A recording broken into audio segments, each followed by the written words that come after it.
In Greenland today, it seems like there's a lot of focus on this in the United States. The White House putting out a statement in the last few hours saying that, yes, Donald Trump is discussing a range of options to acquire the Danish territory, including purchasing it.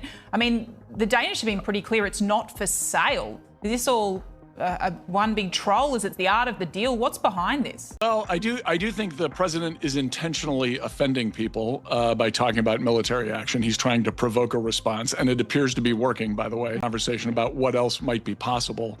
Denmark can say they're not interested in selling, but that's usually the first thing you say in a negotiation like this. I don't know where this is going to end up, so I'm hesitant to predict anything. The U.S. and Denmark are going to end up speaking in much more pragmatic terms in the relatively near future.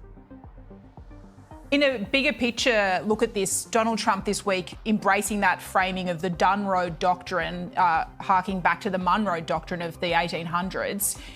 What does that sort of language do in terms of the bigger geopolitical questions? Does it embolden Russia, for example, in Ukraine? Does China take a signal out of this that it can do anything it wants in its so-called hemisphere? Well, I think people have criticized Trump's move in Venezuela on exactly those terms. And the implication seems to be that because the U.S.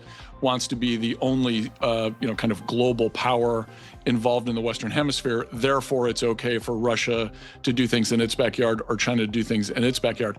That's simply not the case. Realistically, Russia and China have a certain economic might and military might. They're going to do what they can do to defend themselves or to do the things that they think are in their interest as they are able. And the idea that international law can bind them to certain behaviors is belied by the fact that Russia's invaded Ukraine 10 times in the last 11 years, and that China, continues to assert sovereignty over islands and coral reefs in the South China Sea that clearly do not belong to China. So neither one of these countries has really respected international law in the past. And I think it's a mistake to think that anything Donald Trump could do would impact their decision making in that area. The impact that I think it does have when Trump backs up what he says he's going to do, if he makes a threat in the future over Taiwan or Ukraine or what have you, I think those actors in Beijing and Moscow are going to see him as much more likely to follow through on what he has said he will do. Certainly a disruptor, Donald Trump, to international politics.